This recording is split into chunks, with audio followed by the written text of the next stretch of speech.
मंदिर तोड़े जा रहे हैं, हिंदू सनातन धर्म मानने वाली बहन बेटियों की बेइज्जती की जा रही, घर में से खींचकर उनके साथ यौन शोषण किया जा रहा है, नंगा किया जा रहा है, मारा जा रहा है, पीटा जा रहा है, बांध के रस्सियों से बांध बांध के मारा जा रहा है। वो गिड़गिड़ा रही हैं, वो हाथ जोड़ रही हैं।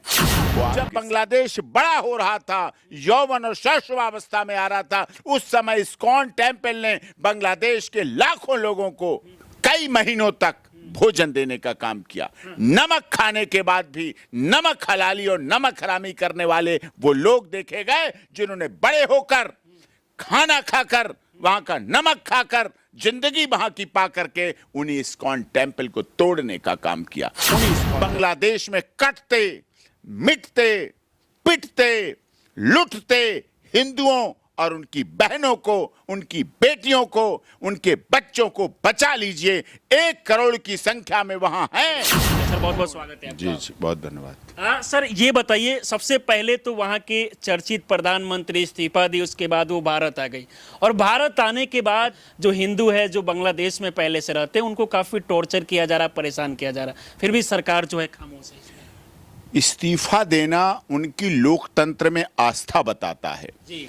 आदरणीय शेख हसीना जी का बांग्लादेश के प्रधानमंत्री के रूप में इस्तीफा देना उनके अपने देश पर विश्वास जताता है, अपने बांग्लादेश के संविधान पर भरोसा जताता है, लोकतंत्र पर भरोसा जताता है, जो कि उन्होंने 15 साल तक राज करने के बाद इस्तीफा देने की बात आई तो उन्हें लगा तो उन्होंने इस्तीफा दे दिया। इसका मतलब सत्ता की लोलुपता नहीं थी हमारे। वो तो लोग तो कायर कह रहे हैं, कई लोग कायर कर रहे हैं कि ऐसा प्रधानमंत्री जो डर के जनता से जो है इस्तीफा। डर, लोकतंत्र में डर हो नहीं होता है, जनता की भी भावनाएं होती हैं, जनता का भी आदर होता है, लेकिन वो जनता जनता नहीं, उन्होंने गलती की इस्तीफा देकर। यहां तो हमारे देश के प्रदेश के मुख्यमंत्री इस्तीफा नहीं देते हैं तमाम घोटालों के बाद भी, लेकिन उन्होंने इतनी बात पे दे दी, जबकि वो छात्र नहीं है, वो कहीं से भी छात्र नहीं लगते, किधर से भी छात्र नहीं लगते। क्या कभी कोई छात्र अपने देश की माननीय प्रधानमंत्री के बेडरूमों में घुसकर वीडियो बनाते हुए उनके अंडरगारमेंट्स, अंग वस्त्र, ब्रा और पैंटीज को ऐसे लहराते हुए दिखेंगे? क्या उन छात्रों की, जिन्हें सो कॉल्ड छात्र कहा जाता है, वो वहां के आतंकवादी हैं, वो वहां के रोहिंग्यास हैं, वो वहां के देशद्रोही हैं? उन्होंने बांग्लादेश की सरकार, बांग्लादेश के लोकतंत्र, बांग्लादेश के संविधान, बांग्लादेश के जनता के साथ जो छल किया है। क्या कोई मां, हर पुरुष मां से पैदा होता है, हर एक व्यक्ति की मां है। क्या कोई, शेख हसीना जी वहां की मां की उम्र में जो वीडियो बना रहे, दादी की उम्र के हैं, नानी की उम्र है, क्या कोई व्यक्ति अपनी दादी और नानी के अंग वस्त्रों को इस तरह से लहराएगा, ऐसे चलाएगा, फिराएगा?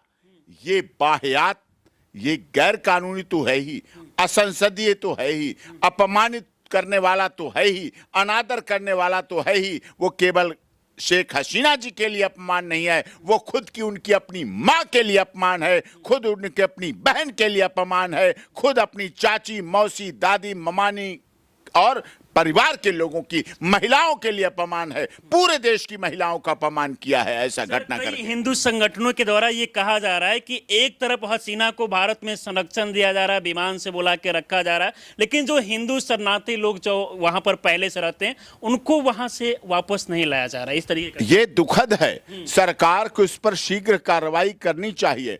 दुनिया भर में इस्कॉन टेम्पल हैं, लेकिन दुखद बात क्या हुई, जब बांग्लादेश बच्चा था, जब बांग्लादेश घुटनों चल रहा था, जब बांग्लादेश लहड़ू पकड़कर चल रहा था, जब बांग्लादेश बड़ा हो रहा था, यौवन और शैशवावस्था में आ रहा था, उस समय इस्कॉन टेम्पल ने बांग्लादेश के लाखों लोगों को कई महीनों तक भोजन देने का काम किया। नमक खाने के बाद भी नमक हलाली और नमक हरामी करने वाले वो लोग देखे गए जिन्होंने बड़े होकर खाना खाकर, वहां का नमक खाकर जिंदगी वहां की पा करके उन्हीं इस्कॉन टेम्पल को तोड़ने का काम किया। उन्हीं इस्कॉन, कई वीडियो सर सोशल मीडिया पर वायरल हुआ जहां पर बच्ची के साथ दुष्कर्म किया जा रहा है। वहीं के इतिहास को, जो शेख मुजीबुर रहमान की बात है, उनकी बड़ी मूर्ति, उस पर क्रेन से आदमी चढ़ता है, ऊपर जाता है, सिर के ऊपर खड़ा होता है और पेशाब करता है अपनी उस सिर के ऊपर से।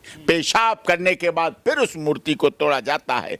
ऐसे व्यक्ति जो अपना इतिहास नहीं संभाल सकते, वो ना अपना वर्तमान संभाल पाएंगे और ना भविष्य संभाल पाएंगे। याद रखिए, ये आतंकी हो सकते हैं, देशद्रोही हो सकते हैं, कहीं से भी छात्र वाली बात आ ही नहीं सकती। कभी किसी छात्र को नहीं सिखाया जाता है अपनी मां बहन का अपमान करो। कहीं किसी छात्र को नहीं सिखाया जाता है किसी देश में कि आप अपने इतिहास का अनादर करो।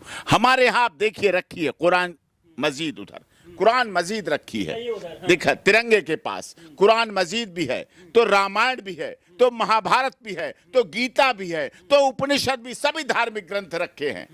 क्या इनमें लिखा है ये कहीं? क्या इस्लाम में कहीं लिखा है?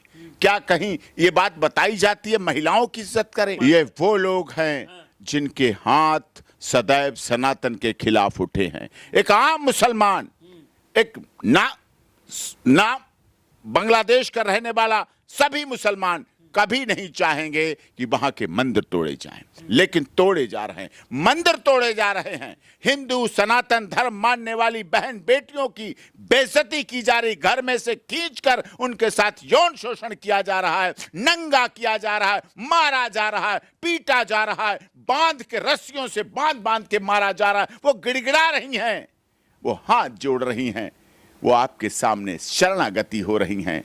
हमने तो दिखा दिया 56 मुस्लिम देश होते हुए भी पूरी दुनिया में 56 मुस्लिम देश हैं, तब भी आदरणीय शेख हसीना जी को भारत ही क्यों अच्छा लगा? क्यों नहीं वो गई और देशों में? क्योंकि जानती हैं भारत बड़े भाई की भूमिका में, भारत पिता की भूमिका में, संरक्षक की भूमिका में सदैव आगे आता है और सदैव अपने कर्तव्य का पालन करता है। वो कहीं और क्यों नहीं गई? लेकिन वो नहीं समझ रहे हैं जिन लोगों ने बांग्लादेश की सरकार को अस्तर किया, बांग्लादेश का अपमान किया और वीडियो बनाकर ऐसी वीडियो, ऐसी वाहियात, ऐसी चीजें, कोई ना कोई तो है जो हिंदू महिलाओं का अपमान होते हुए, मंदिर तोड़ते हुए, इस्कॉन तोड़ते हुए, आग लगाते हुए, हिंदुओं की गाड़ियां जलाते हुए, हिंदुओं की घरों को जलाते हुए, हिंदुओं की दुकानों को जलाते हुए, हिंदुओं की उन फैक्ट्रियों को जलाते हुए जिन फैक्ट्रियों में उन्होंने काम दिए, लोगों को रोजगार दिया, घर बनवाए,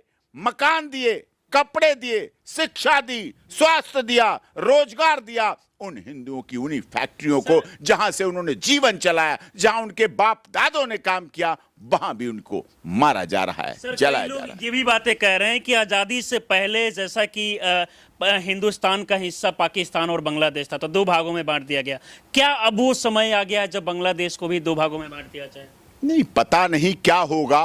बंटवारा जितना होगा उतना गलत होगा, दुखद होगा। लेकिन भारत सरकार के माननीय अजित डोभाल जी से, माननीय विदेश मंत्री एस जयशंकर प्रसाद जी से, माननीय देश के प्रधानमंत्री नरेंद्र मोदी जी से, और माननीय देश के गृह मंत्री जी अमित शाह जी से, और माननीय रक्षा मंत्री राजनाथ सिंह जी से, और मैं देश की महामहिम राष्ट्रपति जी से इतना हाथ जोड़ के जरूर अनुरोध करता हूं, बड़ी गंभीरता के साथ अनुरोध करता हूं, बांग्लादेश में कटते, मिटते, पिटते, लुटते हिंदुओं और उनकी बहनों को, उनकी बेटियों को, उनके बच्चों को बचा लीजिए। 1 करोड़ की संख्या में वहां हैं।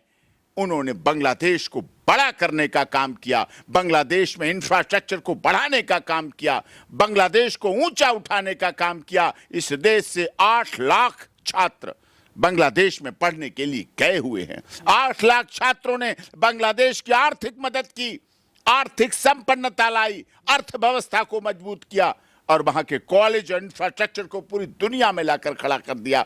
ऐसे लोग देश के लिए वहां हित थे और उनके साथ इतना अपमान करोगे तो एक दिन वो आएगा, लोग आप पर भरोसा करना छोड़ देंगे, लोग आपके यहां जाना छोड़ देंगे, भरोसा करना छोड़ देंगे। पर्यटन तो खत्म होगा ही, आप बिल्कुल वहीं के कुएं के मेढक की तरह रह जाएंगे। चलिए, बाकी सर हमारे साथ जुड़े, बातचीत की, इसके लिए बहुत बहुत धन्यवाद आपको। Thank you. देखिए, बाकी बांग्लादेश के प्रधानमंत्री शेख हसीना के द्वारा जब से इस्तीफा दिया गया है, इसके बाद वहां पर हिंदुओं के साथ कितना अत्याचार हुआ है आपने लगातार सोशल मीडिया पर देखा, और लगातार इसको लेकर लोग भी आवाज़ उठा रहे हैं कि देश के प्रधानमंत्री, गृह मंत्री के द्वारा जो है विमान भेजकर वहां पर जितने भी जो हिंदू शरणार्थी लोग हैं उनको वापस भारत बुलाना चाहिए। बाकी इस पूरे वीडियो को देखकर आप लोग क्या सोचते हैं, अपनी राय में जरूर दें। हमारे साथ जुड़े रहें। बहुत बहुत धन्यवाद।